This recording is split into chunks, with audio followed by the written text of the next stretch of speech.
इसके पहले के वीडियो में मैंने आपको बताया है कि पुलिस के समक्ष किया गया स्वीकृति विसंगत होता है, पुलिस की अभिरक्षा में किया गया स्वीकृति विसंगत होता है, यानी न्यायालय के समक्ष सुसंगत नहीं होता। न्यायालय ऐसे संस्वीकृति को विचार में नहीं लेता।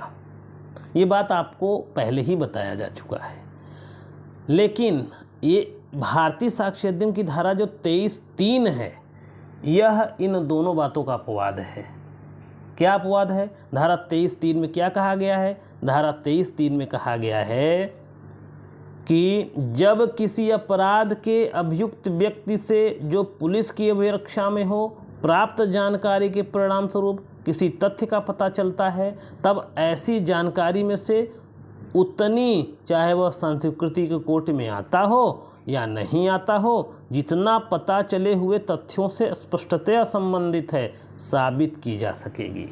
यानी अगर पुलिस के समक्ष कोई स्वीकृति होती है, कोई संस्वीकृति होती है, वह विसंगत होता है। पुलिस अभिरक्षा में कोई संस्वीकृति होती है, वह विसंगत होता है। लेकिन पुलिस के समक्ष कोई संस्वीकृति होती है या पुलिस की अभिरक्षा में कोई संस्वीकृति होती है, उस संस्वीकृति से किसी नए तथ्य का पता चले तो उतने नए तथ्यों से जो बातें संबंधित हैं उनको साबित किया जा सकेगा।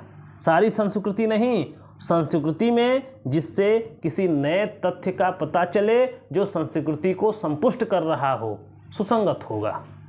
जैसे आइए आगे देखते हैं उदाहरण के माध्यम से। अच्छा, इसकी शर्त क्या है? ये ऐसी संस्वीकृति कब सुसंगत होगी? इसकी कुछ शर्तें हैं। क्या शर्त हैं? किसी अपराध का अभियुक्त व्यक्ति हो, ऐसे अभियुक्त व्यक्ति पुलिस की अभिरक्षा में हो, अभियुक्त ने पुलिस अभिरक्षा में होते हुए कोई कथन किया हो, और ऐसे कथन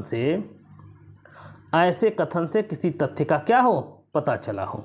ऐसे कथन में से केवल उतना भाग, ये ध्यान देना है, केवल उतना भाग जितना पता चले तथ्य से स्पष्टतया संबंधित हो, साबित किया जा सकेगा।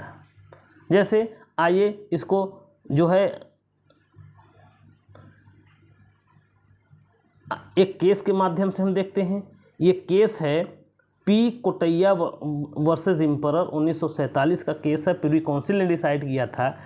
इस केस में तथ्य यह था कि अभियुक्त ने कहा कि मैंने तथा मेरे साथियों ने सुबैया तथा सेवैया को पीट पीट कर मार डाला।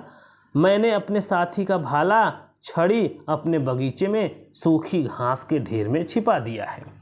तो ये पुलिस के समक्ष स्वीकृति किया गया कि मैंने और मेरे साथी ने सुबैया और सिवैया को पीट पीट कर मारा है। ये संस्वीकृति पुलिस समक्ष किया गया है, विसंगत है, इस न्यायालय इस पर विचार नहीं करेगा। लेकिन अगर वह व्यक्ति कह रहा है कि छड़ी और भाला मैंने अपने बगीचे में छिपाया है, पुलिस उसको प्राप्त कर लेती है, तो ये कथन को संपुष्ट कर रहा है, ये संस्वीकृति को संपुष्ट कर रहा है। तो ये नया तथ्य जो है, नया तथ्य जो संस्वीकृति को छोड़ करके है, भाला और छड़ी का प्राप्त करना, यह न्यायालय में साबित किया जा सकता है। इसके अलावा इस पर एक बहुत अच्छा केस और है। इस केस का नाम है state of UP versus Devman Upadhyay का केस। यह भी बहुत इम्पोर्टेंट है।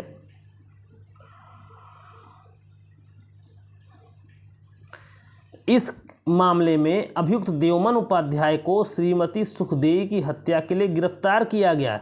देवमन ने पुलिस से कथन किया कि उसने सुखदेई की हत्या गणासे से की है। गणासा उसने किसी दूसरे से मांगा था। गणासा तालाब में फेंक दिया और जल्दी से नहा करके भाग गया। तो यह स्वीकार कर रहा है पुलिस समक्ष देवमन कि मैंने सुखदेई को मारा है, लेकिन यह सुसंगत नहीं है, यह विसंगत है। लेकिन वह कह रहा है कि गणासा मैंने तालाब में फेंका है। अगर पुलिस उस गणासे को प्राप्त कर लेती है, उसको रिकवर कर लेती है, तो उस गणासा प्राप्त करना, वह गणासा हासिल करना संस्वीकृति को संपुष्ट कर रहा है। और उतना कि गणासे का जो समर्थन कर रहा है, गणासा प्राप्त करना, यह नया तथ्य है, इसको न्यायालय में साबित किया जा सकेगा। आगे पढ़ते हैं।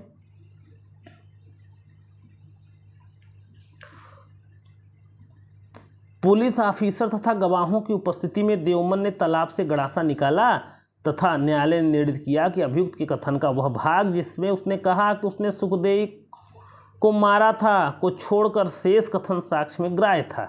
उच्चतम न्यायालय ने कहा कि ये जो पुलिस समक्ष संस्वीकृति होती है उसका केवल उतना भाग ग्राह्य होगा जिससे किसी नए तथ्य की क्या होती हो, जानकारी प्राप्त होती हो। तो पुलिस समक्ष किया गया संस्वीकृति, पुलिस की अभिरक्षा में किया गया संस्वीकृति, ये सब विसंगत है। लेकिन अगर ऐसी संस्वीकृति से किसी नए तथ्य का पता चला है तो ऐसा तथ्य जो है क्या होता है, सुसंगत होता है।